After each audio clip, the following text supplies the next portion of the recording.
si vous avez encore des questions à poser, allez-y, faites-le. Je commence déjà par ce qui a déjà été écrit. Les deux premières questions sont posées à Madame Sakrani et c'est sur la Zimma. Je l'ai dit ensemble. À propos de la Zimma, le concept de protection n'est-il pas une façon subtile d'asservir l'autre? Et la deuxième, concernant les dhimmis, ils n'avaient pas le droit de parler de leur religion ou même prêter un livre sacré à un musulman. C'est pas une question, mais c'est une intervention. Merci beaucoup, Roula. Est-ce que vous m'entendez tout d'abord? Parce que je tremble maintenant avec oui, très bien, on vous entend. Oui, parfait. Merci tout d'abord pour toutes les interventions après ma propre présentation et maintenant avec vous tous pendant ce deuxième panel. C'est vraiment très riche et j'ai beaucoup appris. Mais je vais tout d'abord répondre à ces deux questions. Alors, écoutez, c'est vrai que l'idée de protection pose un grand problème et malheureusement, moi, je disposais que de 30 minutes, donc je ne pouvais pas vraiment m'étaler sur la complexité de ce concept de Zimma et de son application. Mais pour dire les choses d'une manière brève et le plus claire possible, moi, je pense, et je ne suis pas la seule, que ce concept de protection est très dangereux parce que tout d'abord, derrière se cache quelque chose qui est réel et qui est la domination. Donc, je pense que la sociologie de domination est quelque chose d'extrêmement important et qui n'est pas encore malheureusement très bien étudié dans le contexte islamique. Et le cas de Zimma, bien sûr, est un champ très fertile pour ce type de recherche. Oui, il y a cette tendance dominatrice et il y a même, moi je le dis aussi, un certain narcissisme islamique parce que la Ummah islamique se croit la meilleure par rapport à d'autres communautés ou par rapport à d'autres religions. Donc déjà d'emblée, nous avons un grand problème. Puis, maintenant, sur le plan pratique. Sur le plan pratique, les choses se compliquent. Comme je l'ai mentionné, étant donné qu'il n'y a pas une théorie bien écrite de la Zimma, tout dépendait de la pratique, des époques, du pouvoir politique en place. Par exemple, moi, j'ai beaucoup travaillé sur l'Espagne musulmane. Et dans ce contexte, à un certain moment, il y avait un vivre ensemble, mais extraordinaire. Par exemple, on s'offrait mutuellement des plats avec les chrétiens. Ce qui est les animaux qui sont, tout à l'heure, Naïla, elle a mentionné la sourate, la table servie, Al-Maïda, c'est très, très important. Mais là, nous avons des interprétations différentes. Et donc, parfois, la protection, si vous voulez, se retire sur le plan social, le plan de la pratique, parce qu'il y a une véritable dynamique du vivre ensemble, là où la domination, si vous voulez, n'est pas présente, sauf des cas extrêmes comme le blasphème, comme je l'avais dit, ou bien évidemment des tabous qui étaient toujours là, le fait de se marier avec une musulmane, ça c'était toujours un grand problème. Mais il y a d'autres circonstances où la domination était non seulement claire, mais elle était même le prétexte pour un système répressif. On obligeait justement de ne pas faire des processions religieuses en public, à un certain moment de porter même un zonar, qui est un type de ceinture, pour des chrétiens, par exemple. Donc, c'est quand même une discrimination flagrante dans l'espace, dans la sphère publique, etc. Donc, ce que je voulais dire, c'est que pour répondre à la personne qui a posé cette question, et c'est une excellente question, c'est que oui, effectivement, le concept de Zimma, si vous voulez, en lui-même, il est problématique. Et d'ailleurs, la Zimma, elle est maintenant obsolète, ça n'existe plus. Mais dans l'imaginaire et bien évidemment dans les pratiques, il y a beaucoup de survivance. Donc voilà pour la première question. Et la deuxième, je pensais, c'était l'interdiction de prêter des livres chrétiens aux musulmans, c'est ça? Oui. Donc là, encore une fois, bien évidemment, moi je dis même que ce qui se passe en ce moment dans le monde arabe dans son ensemble est beaucoup plus fermé et beaucoup plus rigide que certains temps à l'âge médiéval. Ça paraît paradoxal, mais effectivement, aujourd'hui, il y a cette rigidité, mais au Moyen-Âge, ça dépendait encore une fois. Parfois, il y avait cet échange et fluidité, notamment au niveau comment dirais-je, intellectuel. C'est-à-dire entre savants, entre philosophes, entre médecins. On a travaillé, les juifs, les musulmans, les chrétiens et d'autres ont travaillé ensemble, ont écrit ensemble, traduit. La traduction est très importante. C'est une traduction non seulement d'œuvres, mais de l'altérité aussi. Mais bien sûr, cela, encore une fois, il est complètement soumis, encore une fois, au pouvoir politique et la tendance religieuse de l'époque. Voilà. Désolée d'être un peu longue. Non, merci Raja. La question suivante, je crois qu'elle a été posée à Naïla, mais je crois que vous pouvez également y répondre. Ne peut-on parler d'une altérité du Coran, altérité mise à mal par une sacralisation opposée à sa sainteté d'un côté et à une appropriation de l'autre, qui rend son étude superflue et exclut le lecteur non musulman qui n'aurait pas son mot à dire? Ouf, bon, tout d'abord, je ne peux pas prendre la place de Naïla et c'est dommage qu'elle était partie parce qu'elle a fait une très belle présentation. J'aurais aimé vraiment échanger avec elle. Mais écoutez, moi, je ne suis pas théologienne. Ce que je peux dire tout d'abord, c'est que combien nous avons besoin aujourd'hui de gens comme Naïla et comme des théologiens, mais surtout des théologiennes, des femmes, justement, qui sont capables d'interpréter et de relire le Coran d'une manière autre que cette interprétation masculine patriarcale qui nous domine maintenant depuis des siècles.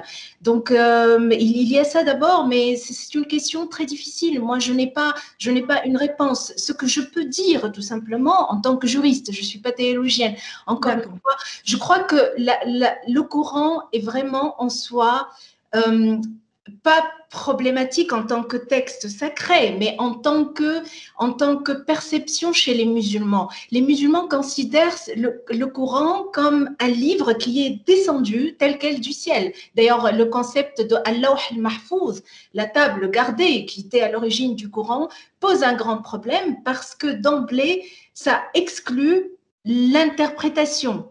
Dans son ensemble, d'une manière générale. Donc, il faut lire le Coran d'une manière littéraliste. Et ça, c'est pas vrai. Naïla vient de le mentionner. Il faut mettre le Coran dans son contexte historique. Et ça, je pense, c'est le grand défi devant musulmans et non musulmans. Et là, je rejoins la personne qui vient de poser cette question. Mais bien sûr, les non-musulmans ont aussi leur mot à dire. Et ça ne peut être que salutaire et qu'enrichissant. Est-ce que, par exemple, dans d'autres religions, il y a toujours cette imposition ou cette interdiction de lire ou d'interpréter leurs livres sacrés?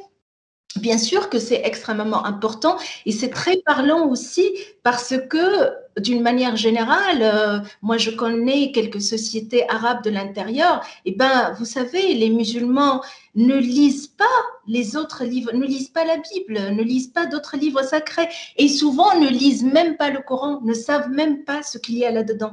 Donc oui, oh oui, combien nous avons besoin aujourd'hui de cette possibilité, non seulement de relire, d'interpréter le Coran autrement, mais aussi de permettre à chaque individu de lire le Coran dans sa individualité, à sa propre manière.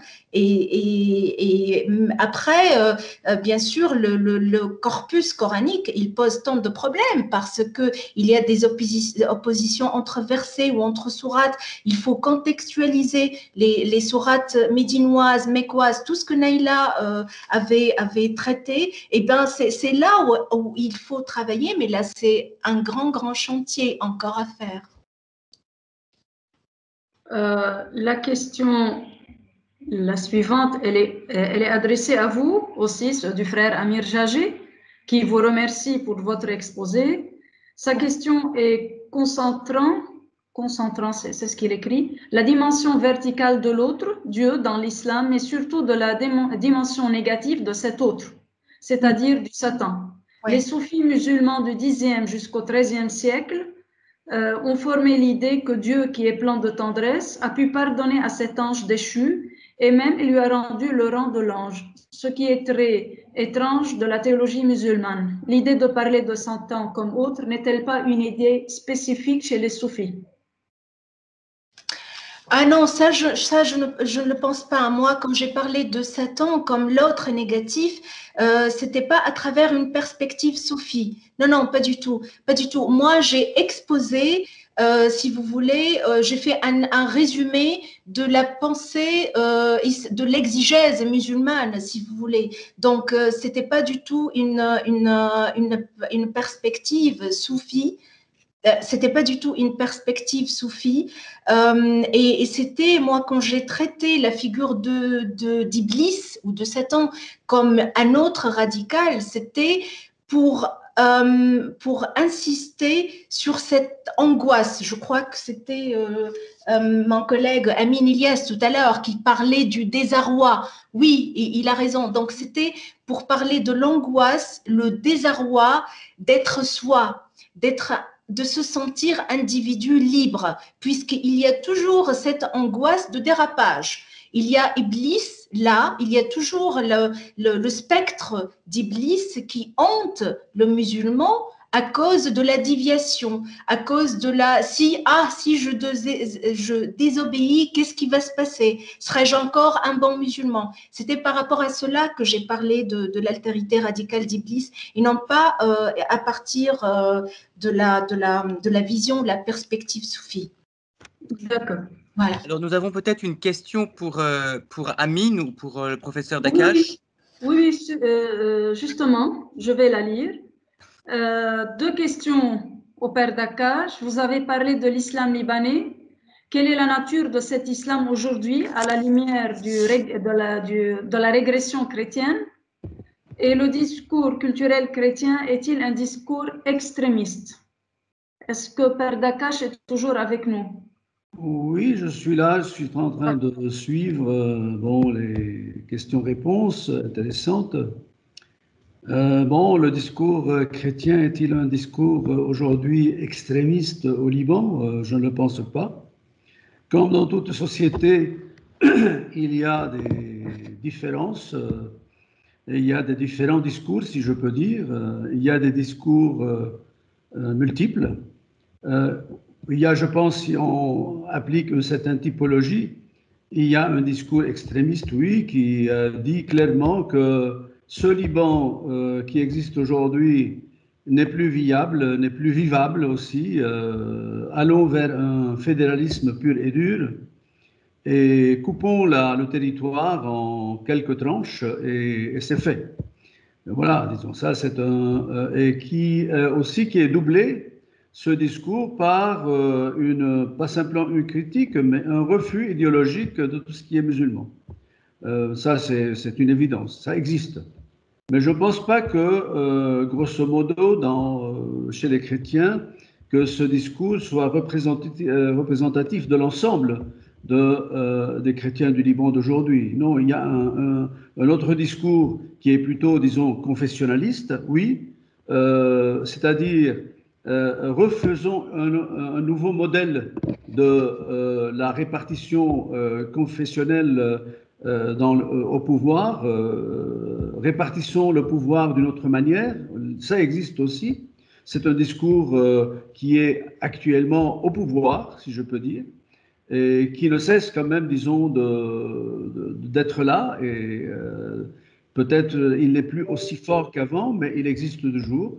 Mais je pense que le discours le plus représentatif aujourd'hui des chrétiens, c'est celui du patriarche Shrai, qui appelle à l'édification d'un État des citoyens, un État civil, un État des citoyens, oui, qui sont égaux, d'une représentativité qui ne prend pas en considération le nombre et la couleur, etc., où les citoyens sont libres. C'est la liberté, en fait, et la démocratie qui vont être, disons, le point fort de cet État.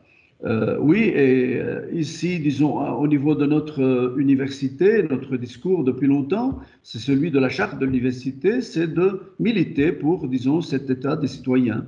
Et notre formation à l'université ne fait que ça. On a pas mal. Même cette année, on va lancer une académie de formation à la citoyenneté afin de donner un poids intellectuel, universitaire, académique à ce discours. Voilà, disons, le discours chrétien, comment il se présente aujourd'hui, je pense. Et là, je pense qu'il y a quelque chose, disons, que je voudrais quand même, disons, relever. C'est vrai aujourd'hui qu'il y a quand même deux points à relever. Premièrement, il y a la lutte, et la lutte acharnée et violente, au moins, disons, sur le plan du discours, mais c'est aussi dans la réalité, la lutte entre musulmans chiites et musulmans sunnites. Et ça, c'est vraiment évident et ça pèse sur l'avenir du Liban et sur tout discours, quel qu'il soit, surtout, disons, le discours sur la citoyenneté.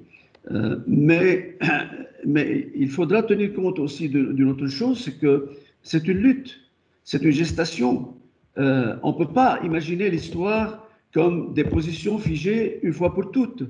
Et là, j'entre dans le deuxième, la seconde question qui a été posée concernant est-ce qu'il y a un islam libanais? Oui, j'en rencontre tous les jours des musulmans libanais, vraiment libanais, c'est-à-dire qui ne veulent que le bien du Liban, le bien du musulman, mais aussi celui du chrétien, qu'ils veulent vivre réellement comme des citoyens libres et égaux. Et ce sont des gens, je pense, qui représentent un courant important de notre pays. Et cette lecture de l'histoire où on ne fait que citer des positions qui sont contradictoires les uns aux autres, il faut savoir aussi que l'histoire est dynamique, elle est dialectique. Il y a des avancées, il y a des retours en arrière. On voit bien, disons, la intifada au Liban, la révolution, elle a été à un certain point, elle avait marqué des points, mais en même temps, disons, il y a une régression parce que elle a voulu jouer, je pense aussi, disons, l'image des gens au pouvoir. Et là, disons, je ne veux pas dire qu'elle a échoué, mais quand même, disons, elle a régressé. Et il nous faut, disons, toujours travailler pour que ce discours, quand même, de la citoyenneté l'emporte. Et ça, c'est un héritage du christianisme libanais et oriental. C'est de travailler pour un État des citoyens libres et égaux. Et je pense qu'en 2017, en février 2017, le discours de Al-Azhar et la déclaration de Al-Azhar étaient dans ce sens-là, même si ce n'est pas complet. La déclaration de Abu Dhabi, elle a été à ce niveau-là aussi. Ça ne s'est pas passé au Liban, mais je pense que le Liban a pesé dans ces deux déclarations. Et il nous faut quand même continuer à agir dans ce sens-là. Où chrétiens et musulmans doivent avancer ensemble vers un État citoyen, civil, où les gens sont respectés pour ce qu'ils sont, pour leur mérite, non pas ni pour leur couleur, ni pour leur appartenance religieuse. Je dis ça même si je suis prêtre, voilà. Oui. Encore une question pour vous. Est-il concevable d'avoir durablement un Liban pluriconfessionnel à côté d'un État pour les Juifs, un royaume sunnite saoudien et une république islamique chiite, et que la Syrie est susceptible de basculer dans l'extrémisme djihadiste? Une Syrie pluriconfessionnelle serait-elle le seul viatique d'un Liban pluriconfessionnel? C'est au fait que le Liban est pluriconfessionnel et on doit quand même, disons, au niveau juridico-politique, maintenir quand même et respecter, disons, cette réalité-là. On ne peut pas, disons, l'évacuer, et qu'elle soit, disons, une réalité plutôt riche et qui enrichit quand même, disons, le tissu libanais. On ne peut pas, disons, faire autrement. Sinon, il faut aller vers un fédéralisme, comme je viens de le dire. Il y a un discours qui appelle à ce fédéralisme-là. Et un point, c'est tout. On va, disons, les chrétiens vont avoir surtout leur îlot Et il faudra, disons, trouver des garanties internationales pour que cet îlot ne soit pas attaqué, qu'il soit viable. Je ne le pense pas. Je ne pense pas qu'il va être viable, cet îlot chrétien. Il nous faut travailler toujours, disons, pour cet État pluriconfessionnel. Et il ne faut pas, justement, disons, se limiter au pluriconfessionnalisme. Il faut aller plus loin. Il faut aller vers l'État citoyen et des citoyens. Où il y a, je ne prends pas le modèle occidental. Tout à l'heure, disons, quelqu'un a parlé d'une laïcité libanaise et orientale. Je suis tout à fait pour aussi, pour que vraiment, disons, qu'il y ait une assise intellectuelle forte et politico-juridique de cet État. Peu importe si il y a, disons, les Saoudiens, l'Arabie Saoudite, c'est pas d'hier, Israël, ça fait 50 ans et plus qu'ils sont là, et plus, 70 ans. D'autres pays aussi, le djihadisme, bon, on attend. Cette nouvelle Syrie, qu'est-ce qu'elle va être? Personne ne peut le dire aujourd'hui.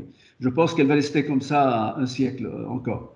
Mais pour le Liban, je pense qu'une déclaration comme celle de Sa Sainteté, le Saint Jean-Paul II, le pape Jean-Paul II, qui a dit que le Liban est plus qu'une nation, c'est un message de pluralisme et de liberté, et de convivialité et de citoyenneté. C'est ce qu'il avait dit dans sa déclaration. On oublie, disons, la deuxième partie de la déclaration.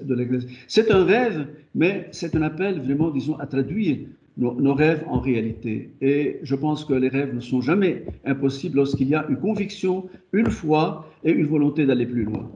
C'est ce qui nous manque aujourd'hui. On n'a plus de cause. C'est ça notre cause. Merci.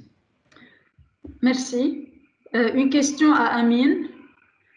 Comment lutter contre l'instrumentalisation politique des religions qui sapent considérablement les efforts pour un vivre ensemble respectueux de l'altérité?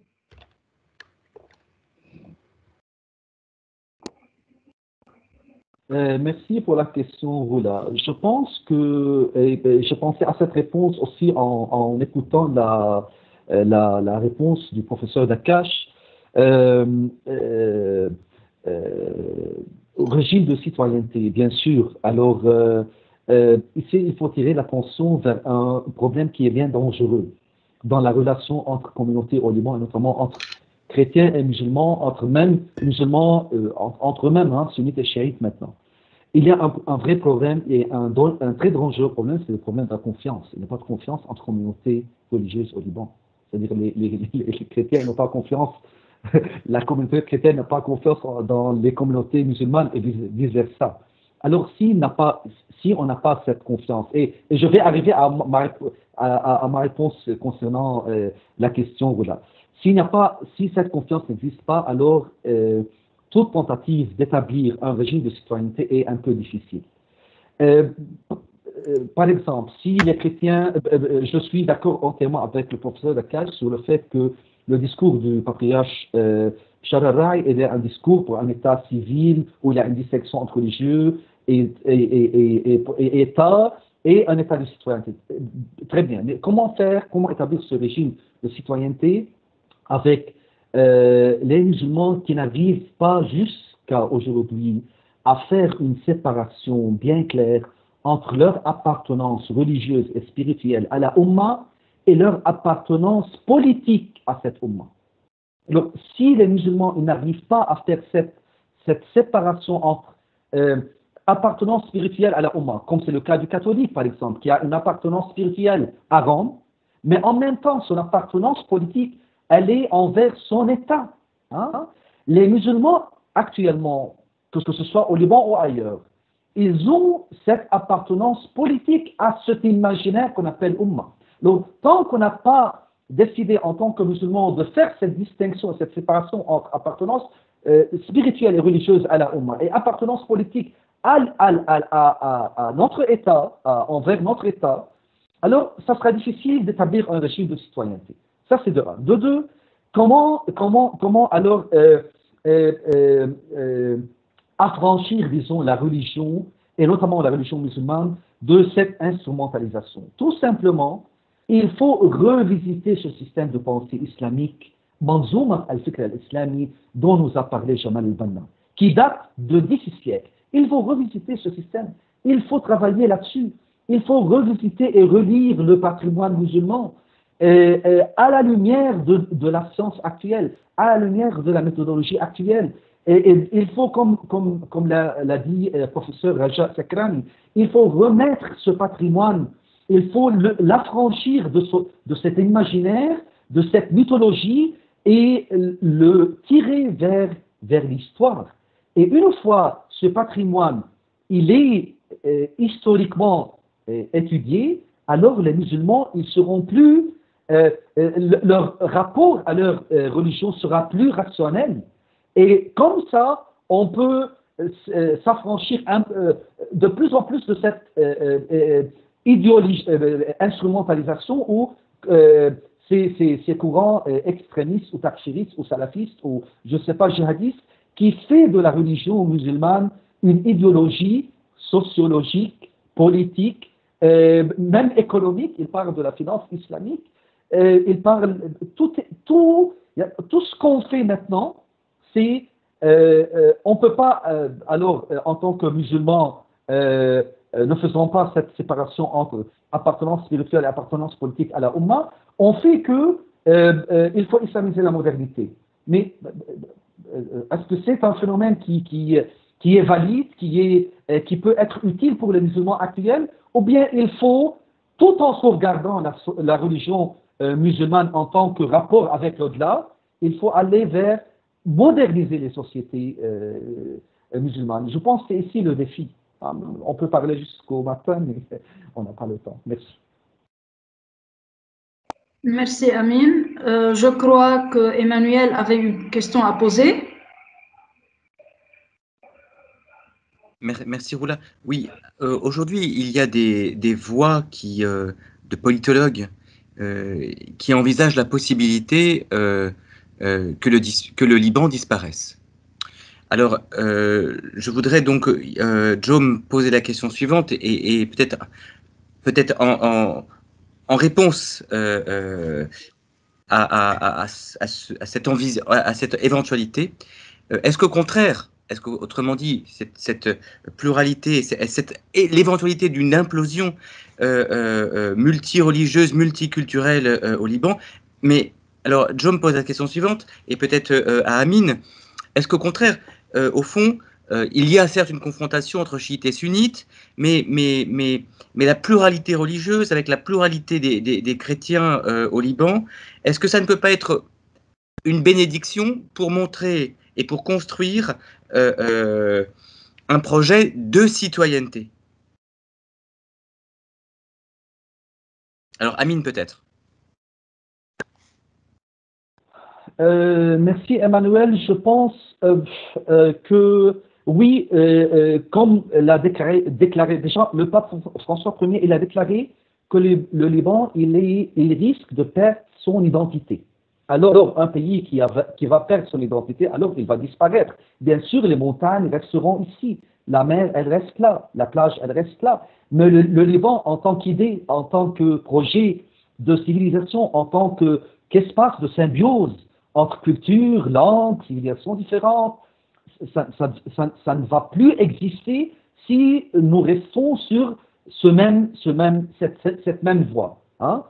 Notamment maintenant avec la crise financière et économique, tous les Libanais, ils veulent partir. Ils veulent partir. Et ici, quand je dis des Libanais, je dis des Libanais chrétiens et des Libanais musulmans. C'est-à-dire ces gens qui veulent vivre dans ce monde actuel, dans le monde aujourd'hui, selon cette manière de vivre qu'on trouve à Paris, à Londres, à New York, au Japon et n'importe où. Hein. Ces gens, ils veulent partir, malheureusement. Alors, si on reste comme ça, comme l'a dit le pape François Ier, comme l'a dit M. Macron, comme l'a dit et l'a exprimé très clairement le chef de la diplomatie française, M. Le Drian, oui, le Liban, il risque de disparaître comme on l'a connu, comme on l'a conçu comme projet de civilisation. Alors, comment sortir, je pense, de cette crise? Il y a, je l'ai déjà dit dans la conclusion de mon papier, qu'il y a plusieurs réponses. Il y a la décentralisation, c'est-à-dire donner un peu plus d'autonomie à chaque région où il y a une majorité religieuse, que ce soit chrétienne ou musulmane. Comme ça, on peut peut-être un peu calmer les tensions entre communautés. Peut-être le fédéralisme, mais le fédéralisme, c'est un projet qui a besoin d'une maturité politique. Cette maturité politique maintenant entre Libanais n'existe pas. Ou bien il y a ce régime de citoyenneté qui a été excellemment exprimé par le professeur Salim Baktash. Alors, ce régime de citoyenneté, il doit être lié à une forme de séparation entre religieux et État. Ça, c'est évident. C'est-à-dire une forme de laïcité. Je ne dis pas une laïcité à la française, une laïcité jacobite, une laïcité. Alors que moi, j'ai vécu en France 4 ans, la laïcité française, elle est excellente à mon avis, hein. La laïcité française, c'est une laïcité qui a fait de la société française une société à la tête de la civilisation humaine. Bien sûr, il y a des inconvénients de cette laïcité. Bien sûr, il y a des crises. Bien sûr, ce mouvement de laïcité en France, il est en mouvement. C'est un principe qui a servi la France et la société française, et qui peut servir la diversité en France. Je pense qu'une forme, c'est pas une laïcité à la française au Liban, mais une forme de laïcité qui soit orientale, qui soit adaptée. Moi, je l'appelle une laïcité de chez nous. Une laïcité qui soit adaptée à notre crise, à nos peines, à nos douleurs. Alors, cette laïcité qui soit adaptée aux besoins de notre société. C'est pour cela que j'ai proposé dans mon dernier traité sur le Grand Liban, cette idée de personne. Qu'est-ce que ça veut dire personne? La personne, selon Emmanuel Mounier, selon cette école personnaliste, c'est une synthèse de l'individu, mais l'individu qui est ouvert vis-à-vis d'autrui. Ça, c'est de un. De deux, qui a toujours le droit d'avoir un rapport avec l'au-delà, avec le spirituel. Alors, comme ça, on peut peut-être réconcilier entre laïcité, individu, communauté autrui et spirituel. Cette idée qui peut nous ramener vers un régime de citoyenneté doit être discutée. Le problème maintenant au Liban, on ne discute rien. Ils ne veulent rien discuter. Ni au Liban, ni en Égypte, ni en Syrie. Ils ne veulent pas discuter. Ils ne veulent pas revisiter leur idée. Ça, c'est le vrai problème. Nous ne sommes plus un espace de dialogue. Malheureusement, quand je parle d'un dialogue, je parle d'un dialogue franc. Je ne parle pas de la courtoisie. Je ne parle pas de l'hypocrisie. Je parle d'un dialogue qui soit franc. Un dialogue qui soit ouvert, un dialogue qui soit, dont le point de départ c'est le respect, mais c'est la franchise également et c'est l'amour. Alors, est-ce qu'on peut faire ce dialogue profond? Je pense que c'est ici le défi des Libanais et des Orientaux, hein, et des sociétés majoritairement musulmanes et de langue arabe. Il faut mener ce dialogue profond et franc. Si on ne fait pas ça, on peut rien établir. Merci Amine. Une dernière question à Madame Sakrani. Sans vouloir idéaliser la réalité de la Oumma dans le passé, pourrait-il y avoir de changements de mentalité alors que le paysage interne musulman est éclaté? Écoutez, d'emblée, moi, je pense que le concept de Oumma est très problématique. Et je ne sais pas, Amine a dit tout à l'heure, on pourra en parler des heures et des heures, et il a raison, parce que cette construction, elle empêche encore la libération des musulmans dans le sens qui a été mentionné tout à l'heure, de revisiter, de relire leur héritage, qu'il soit, je parle des textes sacrés, mais je parle de tout le corpus normatif énorme qui a été des siècles durant construit, et qu'à partir d'un certain moment, il n'y avait plus que la reprise, que la fameuse expression de la fermeture de la porte d'Ijtihad, etc. Je crois que ce qui est problématique dans la Oumma, c'est d'abord, elle est construite sous forme de cocon. Et d'ailleurs, vous savez, la langue arabe, la sémantique, elle nous donne des informations précieuses. La racine de umma, c'est ça veut dire mère. Donc la umma, elle est sécurisante, elle protège. Encore une fois, dans l'avema, il y a ça, protéger. Mais pourquoi protéger un dhimmi en fin de compte? Vous le protégez, ça veut dire, vous lui dites que vous êtes plus fort que lui et qu'il n'est pas un citoyen égal. Bien évidemment, je ne veux pas non plus maintenant accuser, moi j'ai parlé de l'islam classique. Donc dans ce contexte-là, 12e, 10e siècle, on ne pouvait pas parler d'un concept moderne de citoyen. Mais le problème était déjà là. Et pour la Ummah, c'est pareil. C'est un ensemble où l'individu est tout simplement délué. Et vous savez que par rapport à Iblis, je reviens encore à la question qui a été posée tout à l'heure, cette angoisse, ce désarroi, ai-je le droit d'être moi-même sans avoir peur de commettre quelque chose, de désobéir, hein? Donc il y a encore une fois le spectre de Satan, etc. D'emblée, je crois qu'un grand problème psychologique, psychosocial, pour les musulmans, c'est cette peur d'être soi et d'être libre. Maintenant, il y a eu toujours des penseurs libres. Mais le problème, c'est qu'ils ont été combattus, torturés, assassinés. Et donc, il n'y a pas si vous voulez, ce vecteur rationaliste, malheureusement, n'a pas continué. Il a été arrêté à un certain moment. Le soufisme, comme je l'ai dit, il est resté très élitiste, combattu par la suite. Donc, ce qui nous reste aujourd'hui, malheureusement, c'est un islam politique. Et là, c'est très complexe parce que là, nous ne parlons pas seulement de la religion, mais de tout un tas d'éléments politiques, géopolitiques, historiques, etc.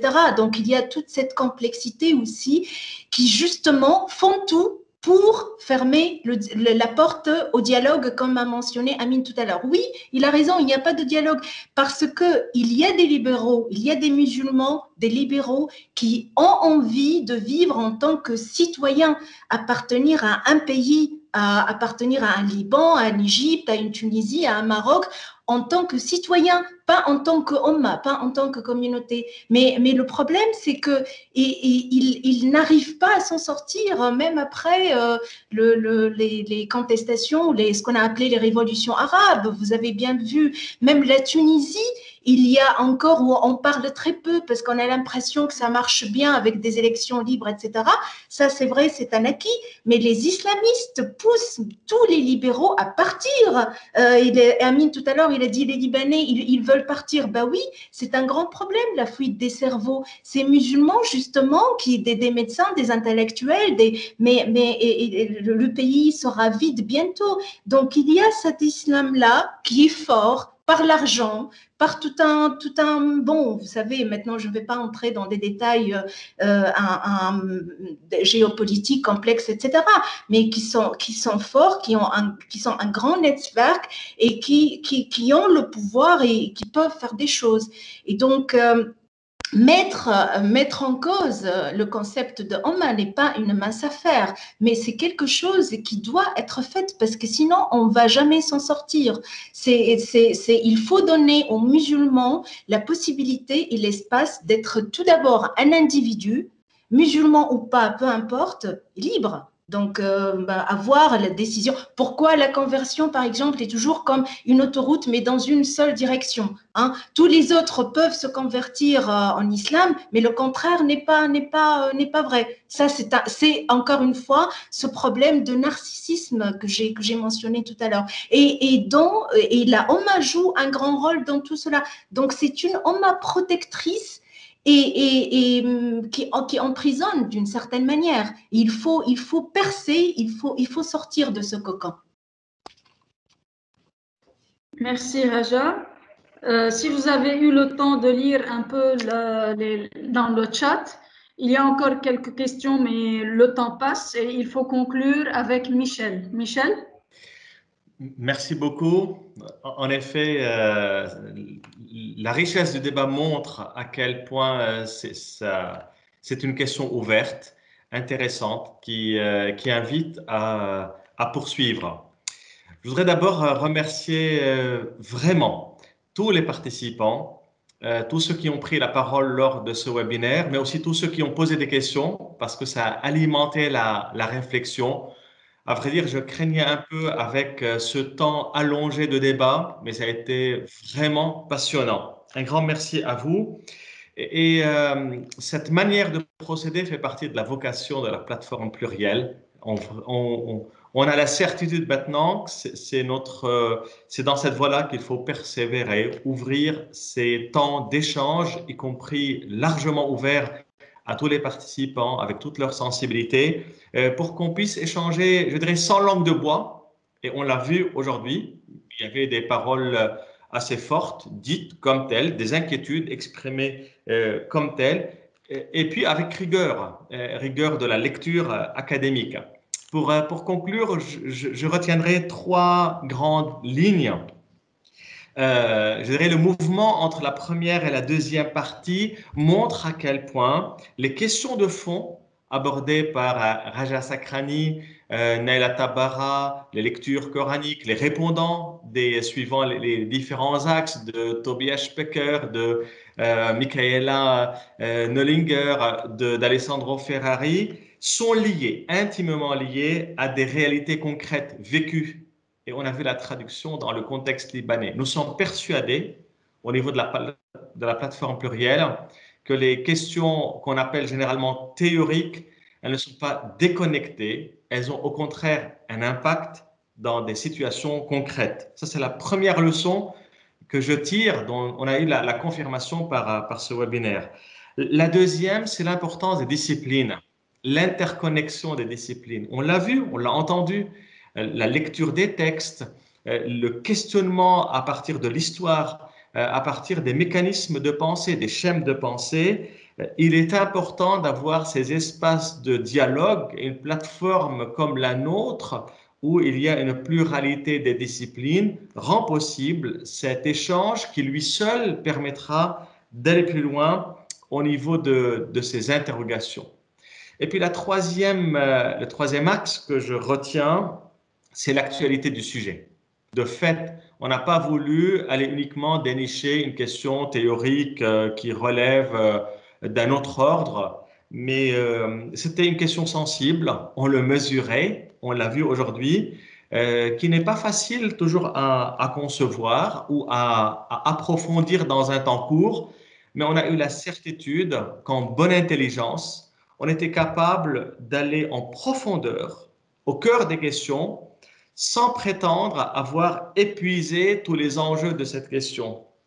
D'où d'ailleurs, je dirais, notre responsabilité en tant qu'universitaire de toujours agir, de réfléchir, parce que la manière de trouver des lieux d'approche, des lieux de réflexion, de questionner parfois un savoir déjà établi a un impact et peut aider à la transformation des idées. Donc, c'est une invitation ouverte pour nous sur cette obligation de poursuivre la réflexion.